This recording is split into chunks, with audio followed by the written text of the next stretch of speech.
Saúde, amada igreja, com a graça e a paz do Senhor Jesus. Eu não estou muito bem desde ontem, mas pela graça de Deus, como o nosso irmão orou aí, é o Senhor que nos sustenta, né? Estou um pouco ainda debilitado, passei mal ontem, mas graças a Deus hoje estou de pé, pela misericórdia do Senhor. Irmãos, semana passada o nosso presbítero Jorge trouxe uma mensagem acerca dos ensinos do apóstolo Paulo, não foi? Quarta-feira passada, chamou muita atenção a questão de ter constância, né? O cristão ter a constância na sua vida, na sua carreira. E para ter a constância, ele deixou claro ali naquela pregação que o cristão ele precisa se preparar. Ele precisa sempre estar se preparando para alcançar o alvo, né? Que o nosso alvo é Jesus Cristo. E não é diferente hoje. Hoje a mensagem se encontra na segunda carta de Pedro. Segunda carta de Pedro, capítulo 1.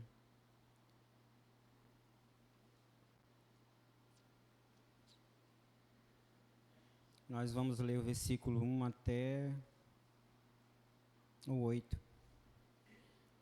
Até o 9. Segunda Pedro.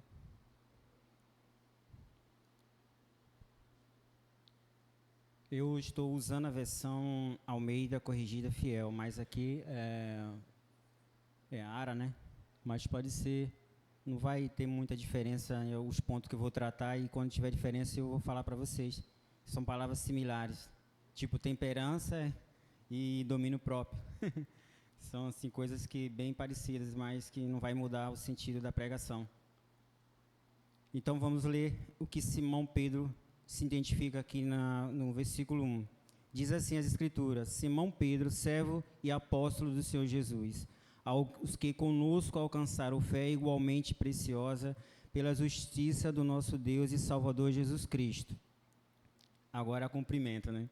Verso 2. Graça e paz vos sejam multiplicadas pelo conhecimento de Deus e de Jesus Cristo nosso Senhor, visto como seu divino poder nos deu tudo o que diz respeito à vida e à piedade, pelo conhecimento daquele que nos chamou pela sua gloriosa virtude, pelas quais ele nos tem dado grandíssimas e preciosas promessas, para que por elas fiquei participantes da natureza divina, havendo nós escapado da corrupção pela concupiscência que há no mundo.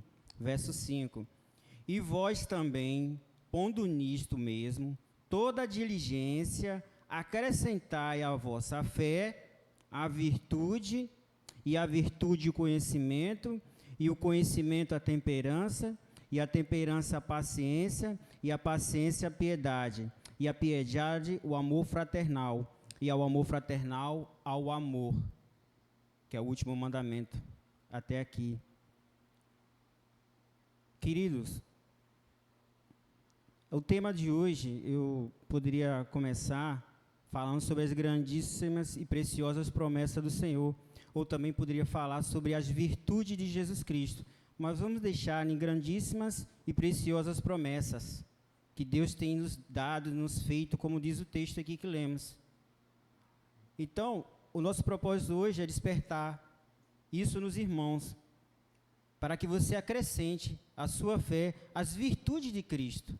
Porque convenhamos que temos fé, eu creio que todos nós aqui temos fé, mas a fé para salvar nós já temos, mas precisamos caminhar. A salvação ela não é dada e a gente fica parado, né? A gente tem que estar em constância, e tem que estar em constância aprendendo a conhecer o nosso Senhor.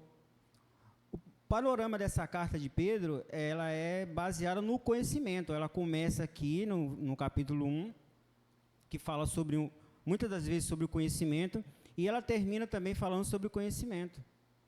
Então, o panorama dessa carta é isso. No capítulo 1, ele nos chama a desenvolver essas virtudes. Mas, antes disso, eu vou fazer uma introdução sobre Pedro, porque eu creio que todos já conhecem Pedro, né? O nosso apóstolo aqui, né? Todos já sabem que é um homem que teve umas dificuldades no tempo que andava com Jesus, mas foi um grande homem de Deus, que todos nós podemos dizer que aqui, quando ele escreve a segunda carta, é motivo de uma alegria do nosso coração. de saber que esse homem teve a oportunidade de tudo que ele passou e viveu, escrever uma segunda carta, porque ele escreve uma primeira, mas uma segunda já nos dá entendimento de quê? De que ele quer nos falar algo importantíssimo, né? Então, a introdução é que Pedro, ele foi o primeiro dos discípulos a identificar Jesus como o Messias, como o Filho de Deus vivo. Isso está em Mateus 16:16. Ele relata isso diante dos discípulos, quando naquele momento os discípulos ali estão perto de Jesus, Jesus começa a indagar eles, perguntar, o que é que o povo está falando sobre mim? E os discípulos estão ali falando e explicando, olha, uns falam que o Senhor é Jeremias, outros falam que o Senhor é Isaías, outros falam que o Senhor assim, enfim, eles falam alguns nomes lá. Mas aí Jesus faz de novo uma pergunta, e vós? O que vos parece que eu sou? Aí é nessa hora que Mateus 16:16 vai relatar que Pedro fala, tu és o Filho de Deus vivo. Então, Pedro foi o primeiro ali a entrar na frente dos discípulos e falar, tu és o Filho do Deus vivo. E Jesus diz o que para ele? Tu é bem-aventurado, porque não foi a carne que tu foi revelado isso, mas o Espírito de Deus. Revelar isso no momento daquele tempo que Jesus vivia com os discípulos, era muito difícil. Um discípulo dele reconhecer ele como Filho de Deus. Então, essa é uma pequena introdução desse capítulo. E no verso, no capítulo, mesmo capítulo que a gente está lendo, no verso 13 do capítulo 3, ele nos fala sobre a vinda do Senhor. A vinda do Senhor Jesus. E o que tem a ver a vinda do Senhor com as promessas e as preciosas promessas? Eu queria dizer a você o seguinte, que ele escreve as virtudes de Jesus no capítulo 1. No capítulo 2, ele adverte a gente, por causa dessas virtudes, a tomar cuidado com os falsos profetas, no capítulo 2, que é muito importante. Tendo em vista que a gente está vendo tanto evangelho aí, a gente tem o capítulo 2 para nos chamar a atenção, para ler ele e entender.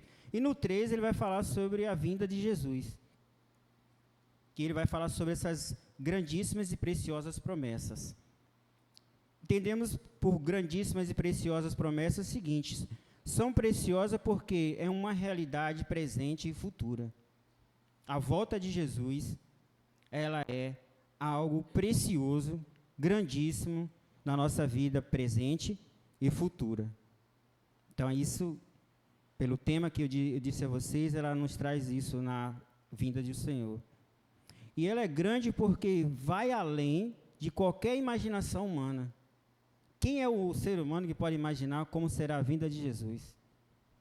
Que alegria não seria para nós se soubesse desvendar isso?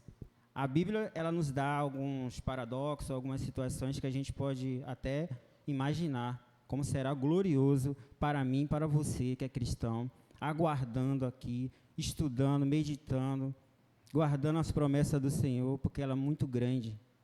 Ela é muito grande, foge da nossa imaginação. Mas a Bíblia nos dá parâmetros para a gente crer e confiar. E hoje, a gente tem essa oportunidade de estar aqui para aprender algumas características para a gente apresentar hoje a nossa fé. Diante de tudo isso, Pedro nos encoraja a desenvolver algumas áreas da nossa fé cristã, acrescentando a nossa fé para que sejamos participadores da natureza de Cristo. Nós precisamos ser participantes da natureza de Cristo para nós escaparmos dessa concupiscência que há no mundo. Às vezes a gente deixa de ter um tempo com Deus para meditar nas Escrituras e às vezes acaba pisando em falso, como foi dito aqui na última pregação. Às vezes a gente não está vigilante, a gente não está constante e acaba se machucando. E como que você vai se levantar diante de um tropeço? Então, hoje, nós temos a oportunidade, através do apóstolo Pedro, para falar sobre você e sobre algo importante na vida do cristão, além da sua fé. A fé, ela salva. É um dom que Jesus nos deu. Através da fé e da graça dele, nós somos salvos. Mas isso não é tudo na vida do cristão na terra, porque a Bíblia diz que nós somos sal da terra e luz do mundo. A Bíblia nos chama a evangelizar, a ir de fazer a vontade do Pai, a trazer pessoas para conhecer esse Deus que eu e você hoje está servindo. E para isso eu preciso ter algumas características, porque eu trabalho, você trabalha, todos nós trabalhamos, seja eu, seja você, ou seja dona de casa, professores, a gente é inundado por tantas coisas na nossa vida, assim, diversas coisas a gente recebe, e a gente precisa se proteger, e a gente, para se proteger, precisa de quê? Da Bíblia, e a Bíblia nos adverte aqui em Pedro, há algumas características, que é a virtude, a primeira delas. Nós temos aqui algo importante, a gloriosa virtude de Jesus, que ele fala, visto com o seu divino poder, no verso 3, Deus tem nos dado tudo que diz respeito à vida e à piedade, pelo conhecimento daquele que nos chamou pela sua gloriosa virtude. Jesus nos chama pela sua gloriosa virtude, algo que sai dele e não que sai de nós. Já deixa claro aqui que no homem não tem aqui méritos aqui. Aqui é a gloriosa virtude de Cristo que me chama, que te chama para buscar Ele e alcançar outras pessoas. E a virtude, eu fui buscar aqui o significado no dicionário Oxford, né? E diz assim sobre virtude. É um substantivo feminino. Qualidade do que se conforma com o considerado correto e desejável. Quem é o desejável das nações? Jesus, né? Tem até um louvor que fala sobre isso, né? O desejável das nações. Então aqui está que mesmo um dicionário de linguagem comum já nos diz que é o significado um pouco sobre o que é a virtude. Também em 2 aqui está escrito conformidade com o bem, com a excelência moral e conduta. Quem que tem excelência moral e conduta mais do que o Senhor Jesus para nos dar, saindo dele? E por isso eu e hoje você devemos desenvolver essa virtude. E como assim, irmão, eu devo desenvolver essa virtude? Algo tem que sair de você, de Cristo. Eu não sei de que forma você está lidando no meio da sociedade, do trabalho, das amizades, da escola, da faculdade, mas eu digo para você, você precisa desenvolver as virtudes de Cristo. Algo de Cristo precisa sair de dentro de você. Porque em conversas de cristão e ímpio tem que sair virtude de Cristo. Eu trabalho na construção civil, estava conversando com o nosso irmão, e pelo que eu tenho entendido lá, só tem eu e mais um irmão que eu descobri hoje lá, que é cristão. O restante é todo mundo não serve ao Senhor. Inclusive tem um ateu que eu falei com ele hoje. E as conversas que saem por lá é tudo conversa maluca. Se eu não vigiar, se eu não orar, se eu não estiver no Espírito, eu começo a ir caminhando perto deles e se sentando com eles. Mas pela graça de Deus, já me apelidaram até de pastor. Por aí já tem alguma coisa de mim que deixou eles atentos, né? Que eu não sou qualquer um, né? Já não estou me chamando de pastor, mas eu não sou pastor. Eu falo para eles, eu não sou pastor. Então, eu preciso desenvolver algo ali com eles que saia de mim virtude de Cristo. E tem um fato importante na Bíblia que fala sobre a virtude de Cristo, que é em Lucas 8,46. Eu não sei se os irmãos têm aí, que é uma pregação que o Jorge faz aqui, que é fenomenal, né? Onde ele é tocado na orla e a mulher é curada do fluxo de sangue. E naquela ocasião Jesus fala, alguém tocou em mim, porque saiu virtude de mim. Naquela ocasião saiu o poder de Deus para curar aquela mulher. E eu pergunto para você hoje, meu irmão, qual o poder de Deus está saindo da sua boca, da sua vida, para outras pessoas? Aqui no caso de Jesus foi um poder que curava, mas na sua boca pode ser o que está em Romanos 1,16. O Evangelho é o poder de Deus para a salvação. Tem que sair o Evangelho da sua boca, porque o Evangelho é o poder de Deus para a salvação. Paulo diz isso em Romanos 1,16, porque eu não me envergonho do Evangelho, porque é poder de Deus para a salvação. Então eu convido você, irmão, a desenvolver essa virtude, essa maravilhosa virtude que Cristo nos dá, saindo dele para a gente, para depois sair para outras pessoas. Esse é o nosso ponto 1 aqui. O nosso ponto 2 é o que eu falei, que a carta tem um panorama chamado conhecimento. O nosso ponto 2 é o conhecimento. Conhecimento, aqui, irmãos, não é algo, deixa eu ver, intelectual. Quando a Bíblia fala de conhecimento, diversas vezes ela não fala da parte intelectual. O pastor Rodrigo sempre traz isso aqui, não é o seu intelecto. Mas o conhecimento, aquele conhecimento que é experimental.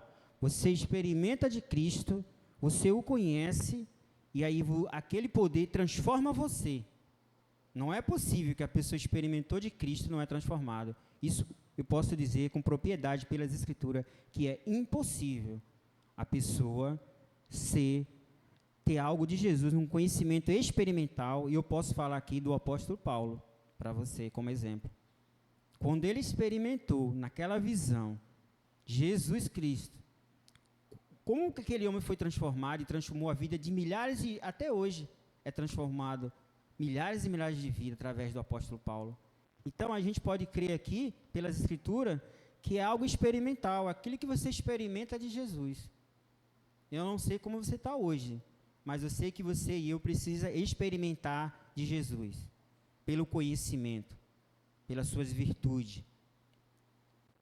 Nosso ponto 3 é o domínio próprio, ou a temperança. Algumas versões falam domínio próprio, e outras versões falam de temperança. São palavras similares. E nessa vez eu queria pedir ajuda aos irmãos, para colocar aqui na tela, sobre o domínio próprio, em Gálatas 5:22. Tem? Só para a gente dar uma pausazinha aqui. Se eu estiver indo rápido, vocês me dão uma barrada aí, tá? Gálatas 5:22 é bem conhecido, né? Tem a obra da carne, que Pedro fala que pelas essas virtudes nós vamos escapar da concupiscência que há no mundo. Então, a obra da carne, ela é combatida pela obra do Espírito, aonde está escrito ali, né? Mas o fruto do Espírito é o amor, já vamos falar dele. O amor, o gozo, aqui no caso é alegria, em algumas versões. Paz, maravilha, né? Longanimidade, quem não quer viver um pouquinho mais, né? Benignidade, bondade, fé, mansidão e temperança, que é domínio próprio também, em outras versões. Vamos tratar então como temperança. Quem que não gosta de estar no ambiente de trabalho? Eu sei que a nossa irmã trabalha com crianças e precisa muito desse fruto, né? Ter essa temperança, esse domínio próprio, porque por nós mesmos nós não conseguiríamos. Tem coisas que só Jesus, né, na nossa vida. Já aconteceu coisas comigo de a gente pensar em situações que só Deus, a gente orando para tirar da nossa mente. E a gente precisa se conter. A gente precisa desenvolver o domínio próprio. Lembrando que a gente precisa desenvolver o domínio próprio para acrescentar a nossa fé, que é o que Pedro está nos chamando a atenção. Diante da nossa fé, precisamos desenvolver esses frutos. Domínio próprio, temperança. Como Gálatas 5:22. Você pode anotar aí, pode depois estudar sobre esses temas, que é super importante aqui. No 4, nós temos aqui, na minha versão, está paciência. Em algumas está perseverança. Lucas 21:19. Na minha versão tem, pela vossa paciência possuir vossas almas. E Mateus 24:13, que vai falar sobre a perseverança. Aqueles que perseverar, será salvo. Aqueles que perseverar até o fim, será salvo. No Lucas 21:19, pela sua paciência possuir as vossas almas. Por quê? Você crê que Deus não é um Deus de pessoas atribuladas, ansiosas, e nem pessoas que não têm domínio próprio. O Senhor é um Deus de paz, né? Como vimos no fruto do Espírito. Se Deus é um Deus de paz e é um Deus de paciência, logo dentro de nós que servimos a Ele e que somos sua imagem e semelhança, precisamos ter essa paciência. E essa paciência é importante para a vida do cristão, para que a gente não saia do ponto que Deus nos chamou, para a vida que Deus nos chamou. Nós lá fora somos muito fáceis a sair e escorregar e se afastar de Deus. Mas com paciência, com domínio próprio, pelo conhecimento de Deus, pelas virtudes de Deus, a gente consegue combater essa concupiscência que há no mundo. Porque com o advento da internet, convenhamos que ficou muito difícil para os jovens hoje vir para os braços do Senhor. Não estou dizendo que é impossível, que para Deus nada é impossível. Mas a internet fornece diversas ferramentas que te levam a sair do caminho que Deus está te mostrando, está te guiando, através dos homens e mulheres de Deus que estão aqui todos os dias, ou todos os domingos, todas as quartas, pregando o evangelho para você, alimentando você com aquilo que Deus tem dado para ele, que é a palavra de Deus. E a internet está fazendo o quê? Está desvirtuando a cabeça dos jovens e até dos idosos. Há um tempo atrás eu peguei um ônibus indo para Belford Roxo e entrou umas senhoras num feriado. Eu fui trabalhar no feriado e eram umas senhoras de uma certa idade que pareciam umas crianças de 16 anos, 15, 16 anos. Gritavam mesmo. Falavam coisas que eu olhava assim, todo mundo olhava assim e ficou pasmo. E tudo com aplicativos. Iam para Tinguá, para Cachoeira. Eu olhei aquilo e fiquei assim, gente, a terceira idade, o pessoal, a internet está deturpando a mente das pessoas. Mas eu não quero colocar medo em vocês com a internet. Eu quero dizer que na internet também tem coisas que nos ajudam muito. Mas isso é você que tem que estar no controle. É eu que tenho que estar no controle. A partir do momento que a internet está me dominando, eu deixo de ler esse livro, eu deixo de vir aqui entender, eu deixo de vir aqui e meditar, aprender e ensinar a um irmão que está chegando. Porque aqui somos todos servos de Deus. Todos aqui viemos para servir. Eu sei um pouco, o irmão sabe um pouco, outro irmão sabe um pouco, e juntos nós crescemos na graça e no conhecimento do Senhor. Mas precisamos ter paciência. Paciência porque meu pai, quando era vivo, ele falava assim, meu filho, uma fruta, ela só amadurece no seu tempo. Embora hoje a ciência, ela usou isso e acelerou o metabolismo das frutas para que ela dê mais fruta rápida. Olha que coisa complexa, olhando pela parte bíblica. Meu pai tem uns costumes antigos, então ele falava isso, meu filho, calma, todas as coisas vão acontecer no seu tempo. O meu falecido primo também falava a mesma coisa. Antes de eu me tornar engenheiro, ele falava assim, um dia você vai estudar, um dia você vai chegar lá, um dia você vai ligar para mim, você vai falar isso, você vai falar que conseguiu, você vai ser um grande engenheiro. Pela glória de Deus, antes dele falecer, eu liguei para ele, peguei meu diploma, imprimi e enviei para ele. E pelo um acidente doméstico, ele caiu de uma escada e bateu com a cabeça e teve traumatismo caminhando. E acabou falecendo. Mas se cumpriu aquilo que ele determinou para a minha vida e eu perseverei e tive paciência para chegar até aqui. E melhor do que isso tudo, foi que aqui, para onde eu cheguei, eu conheci Jesus. Ele me encontrou aqui nessa terra distante, longe da minha casa, do meu lar, onde meus pais estão lá, meu pai faleceu, meu tio faleceu, tem a minha mãe.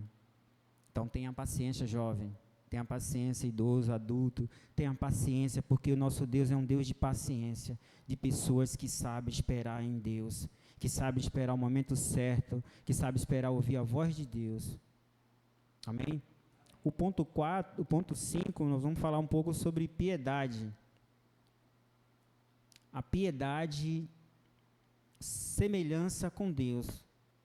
Queria também pedir ajuda, que esse é mais complexo, falar um pouco de piedade, né? A gente ouve muito falar, né? Mas a gente precisa sair daqui sabendo, né? Então, piedade, nós temos 1 Timóteo 6, 3 e 4. Vamos ler aqui juntos.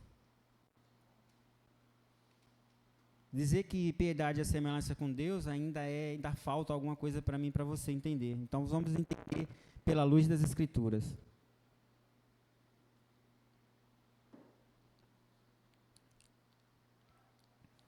Se alguém ensina alguma outra doutrina, e se não conforma com as sãs palavras de nosso Senhor Jesus Cristo, é como uma doutrina que é segundo a piedade. É soberbo, não sabe mais, delira acerca de questões que contendas de palavras, das quais nascem invejas, contendas, blasfêmias, ruins e suspeitas. Volta isso. Se alguém ensina outra doutrina, presta atenção, se alguém ensina outra doutrina e se não conforma, ou seja, alguém está ensinando doutrinas erradas, se não se conformam com as sãs palavras do Senhor Jesus Cristo, é com outra doutrina segundo a piedade. Aí ele diz aqui, o que significa a pessoa é soberba. Se você não se conforma com a doutrina de Jesus Cristo, você é uma pessoa soberba, nada sabe, mas delira acerca de questões e contendas de palavras, das quais nascem invejas, contendas, blasfêmias, ruins e suspeitas. Ainda assim, também falando sobre 1 Timóteo 6:11, agora no 11, verso 11. Você precisa entender isso, irmão. A piedade do Senhor são as palavras dele, das Escrituras. Mas tu, ó homem de Deus, no caso falando com Timóteo, foge dessas coisas e segue a justiça, a piedade, a fé, o amor, a paciência e a mansidão. Quanta coisa maravilhosa tem nesse texto, né? Quanta coisa linda, eu fico maravilhado. Eu não sei se vocês já perceberam como eu fico delirante quando eu leio as Escrituras, que ela explica as Escrituras. Através das Escrituras, você lendo, você encontra as respostas nela. Quer uma vida piedosa? Está aí. Ouça as palavras de Jesus e se satisfaça nela. Porque muitos aqui, que Pedro, no capítulo 2, Pedro vai advertir a mim e a você, que está vindo aí uma leva de falsos profetas e falsas profecias. Não é de hoje que vem esse alerta, desde o apóstolo Pedro até os nossos dias. Todas as vezes que você vai na internet, se você digitar falso profeta, você vai ficar perplexo. Com tanta gente que você vai encontrar por lá. Mas você só vai saber se é falso profeta se você está aqui na constância da palavra. Ouvindo o que Jesus está falando através da vida do apóstolo Pedro, inspirado pelo Espírito Santo, escrevendo uma segunda carta. Então aqui está os 5 pontos, a piedade. Agora vamos para o ponto 6, que é o que o pessoal aqui deu a notícia ruim, né? A respeito do nosso irmão Márcio. A fraternidade, coloquei aqui como comunhão e amizade com todos os crentes. Conforme 1 Pedro 1:22, eu vou ler aqui que está pertinho, 1 Pedro 1:22, que diz assim, deixa eu voltar aqui, 1 Pedro,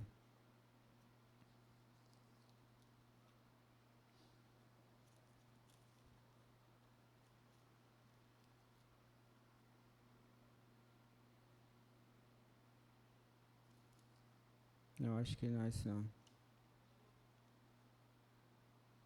Não, é Atos 2:42. Pode me ajudar aí? Atos 2:42. Esse texto é muito famoso, a gente já fez um estudo bíblico sobre esse texto, para falar sobre comunhão, amizade e fraternidade entre os cristãos. E perseveravam todos na doutrina dos apóstolos, e na comunhão, e no partir do pão, e nas orações. Ou seja, a comunhão do povo de Deus, a fraternidade que nós devemos ter com o povo que é de Deus, entre nós, significa que nós temos que ter tudo em comum. Nós precisamos ter essa comunhão no partir do pão e, como eu falei do nosso irmão, se sensibilizar pela essa questão que o nosso irmão Márcio está passando através da sua futura esposa. Perdeu a sua mãe, né? Eu não sabia, eu vim saber agora no culto, né? Você tem ideia, né? Estou meio desatualizado. Então, essa fraternidade, ela nos dá esse amparo de Deus a suprir, através desse momento difícil, a necessidade desses irmãos que estão passando por isso. Se você puder ligar, se você puder ir lá, se você puder estar próximo do irmão Márcio, dar esse abraço caloroso a ele, mostrar essa fraternidade que hoje Deus está mostrando para a gente, essa comunhão, essa amizade, porque falar é fácil, mas a gente precisa viver. Ainda assim também tem um salmo, não precisa colocar não, Salmos 133:1, que fala quão bom e admirável é que os irmãos vivem a união. Você vê, Atos está dizendo que a gente precisa ter uma comunhão, tudo em comum, em orações, no partir do pão, tinha tudo em comum. E o Salmo fala que quão bom e admirável é que nós vivamos em união. Porque o nosso Deus não é um Deus de dispersão, que deixa a gente de todo jeito como ovelha perdida, não. Ele quer a gente próximos. Como já foi dito aqui algumas vezes, a brasa ela fica acesa quando tem outra acesa. Mais ainda, você não pode se afastar. Se algo está acontecendo na sua vida, diante do que você vê a perda de uma pessoa, um desemprego, algo que está acontecendo com você, não importa. Importa para você é buscar ajuda, ter essa comunhão com alguém que está aqui com você, com teu presbítero, com teu pastor, com cada um irmão que está aqui, você possa contar, que você possa fazer amizade, que você possa chegar perto dele. Como hoje eu tive prazer, né, meu irmão me encontrou ali, a gente conversamos bastante. Eu tenho um irmão em Belfor Roxo que a gente só conversa sobre Bíblia. Acho que também com o Jorge, também, quando a gente conversa ali, é muito mais sobre a palavra de Deus. Então, é muito admirável e amável a gente ter isso, porque o tempo é curto da gente aqui na Terra. E, todavia, a nossa vida é isso aqui. É a virtude de Deus, é o conhecimento, é ter domínio próprio para suportar algumas coisas, ter paciência para esperar no Senhor, ter a piedade do Senhor, para acreditar sempre nas palavras de Jesus, ter essa fraternidade maravilhosa que é ajudar os irmãos. Quando precisar de mim, pode bater na minha porta. E eu quero falar aqui, por último, aqui, sobre o amor. Aí, isso aí é um texto bem famoso e bem conhecido, que é 1 Coríntios 13:13. O amor. Porque Pedro aqui no finalzinho ele fala, né? O amor fraternal, no verso 7, ao amor. No verso 7 ele fala, e a piedade, o amor fraternal. E o amor fraternal, o amor. O amor fraternal é o amor entre irmãos. E esse amor final é o amor que Jesus ensina a amarmos uns aos outros. Então, aqui em 1 Coríntios 13:13, se você puder me ajudar aí só dessa vez, tá? 1 Coríntios 13:13. São 7 pontos: virtude, conhecimento, domínio próprio, paciência, piedade, fraternidade e amor. Agora, pois, permanece a fé, a esperança, o amor. Esses três, mas o maior desses três é o amor. Ou seja, você vai permanecer a fé, que a gente começou falando, que Pedro alerta a gente a acrescentar esse ponto. Você vai ter a esperança, que eu preguei aqui outro dia sobre a vida de Osés, que a esperança da gente não deve estar aqui, nem ali, nem em algum lugar, mas na futura, naquilo que a gente não vê, mas que a gente aguarda e espera com paciência. Esperança, né, tá ali. E o amor, ele compara.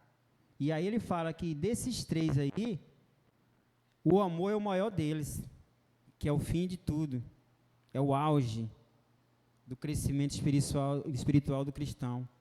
É o auge do crescimento espiritual do cristão. Se nós tivermos esses pontos, veja no verso 9 o que Pedro termina aqui nosso momento, fechando aqui. Veja se você conseguir esses pontos, porque às vezes a gente quer a bênção do Senhor, fica feliz quando um irmão fala que Deus vai te abençoar com isso, com aquilo. Mas quando é algo relacionado ao meu esforço, que aqui não é esforço para ser salvo, amém? Aqui é esforço para você adquirir os dons, esses momentos, as características que você precisa. Mas quando é isso, que a gente precisa se esforçar, a nossa mente tende a resistir, não é verdade? Como é que eu vou desenvolver o domínio próprio? Só se Deus enviar algo difícil na minha vida, para que eu veja que aquilo ali é a minha provação para eu passar e eu adquirir o domínio próprio. Mas às vezes a gente deixa passar. Então, quando se trata de nós nos esforçarmos para ler, para estudar, para meditar, para buscar o conhecimento, a gente tende a resistir. Mas se eu disser que assim diz o Senhor, que tu serás abençoado, terás uma casa, um carro, uma frota de ônibus, enche teus olhos. Mas quando se desenvolve esse texto para você em casa buscar as virtudes, conhecimento, domínio próprio, paciência, piedade, fraternidade e amor, que depende de mim, aí o Gildo vira o quê? Uma criancinha no Evangelho. Então precisamos o quê?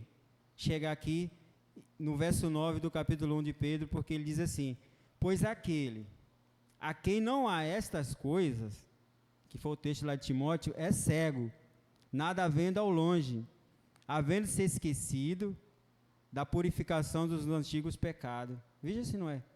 Quando a gente não tem essas coisas, eu esqueço que Jesus morreu por mim, pelos meus pecados, me lavou, me remiu, me deu a vida eterna, a salvação. Quando eu não adquiro essas coisas, Pedro diz, você que não tem essas coisas, não adquire, você é um cego. É duro, né? Essa admoestação. Mas é para o nosso crescimento. Nada havendo ao longe, havendo se esquecido da purificação dos nossos pecados. Quantas pessoas não saíram da presença de Deus e hoje estão no mundo? Quantos vocês não têm testemunhos aí de que por algum motivo que a gente não sabe, mas isso não é motivo para você sair da presença de Deus e se esquecer de tudo quanto Jesus nos tem abençoado, como diz Efésios, de tudo quanto Jesus tem nos dado, tantas promessas, como diz o texto, grandíssimas e preciosas, e a maior delas é a salvação, a sua vinda, a gente começa a perceber que nós estamos infaltos no conhecimento.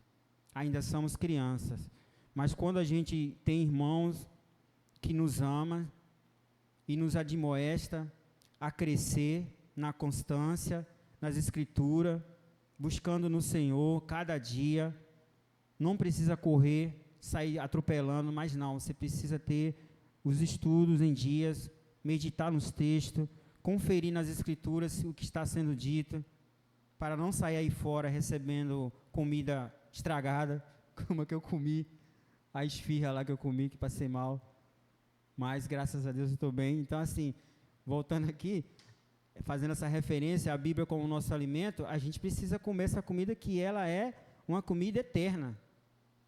Hoje nós temos a oportunidade de desenvolver esses pontos, que eu espero que você e eu possamos, através dessa carta, na segunda carta do apóstolo Pedro, não deixar passar de lado.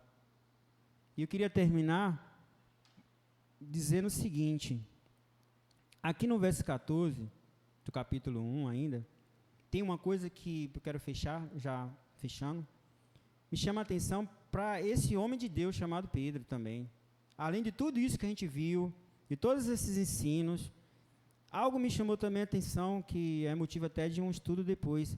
Ele estava sabendo que brevemente ele iria deixar o tabernáculo, como está aqui no verso 14, sabendo brevemente, hei de deixar este tabernáculo, como também o nosso Senhor Jesus Cristo já tem revelado.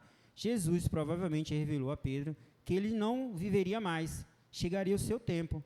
E eu creio que ele escreveu essa carta em virtude dessas coisas, para nos ensinar, mesmo sabendo que ele naquele momento ia encerrar a carreira e guardar a fé. E ele nos deixa um testamento maravilhoso para mim e para você, continuar crescendo na graça e no conhecimento do Senhor Jesus. Essa é a mensagem de hoje. Que você, meu irmão e minha irmã, que chegou até aqui, que você possa desenvolver esses dons, essas características, essas virtudes, seja como você queira dar um nome, mas que você consiga sair daqui crente de que a sua fé precisa ser acrescentada a esses pontos. Que um homem de Deus viveu uma época tão difícil, mais do que a nossa, e mesmo sabendo que ia passar por momentos difíceis, ia morrer, ele nos deixou uma segunda carta. Leia o capítulo 1 todo, leia o capítulo 2 e o 3, só são 3. Você vai se maravilhar, você vai compreender, você vai entender como que os homens de Deus marcam as suas épocas, que é o que eu falei com meu irmão aqui, mais cedo. Nós precisamos viver e marcar a nossa época. O Gildo precisa viver e marcar a sua época e até o último suspiro, até encerrar a carreira e fazer como o apóstolo Paulo disse, guardar a fé. Amém? Essa breve mensagem de hoje, só até aqui, o que passar disso é procedência do homem.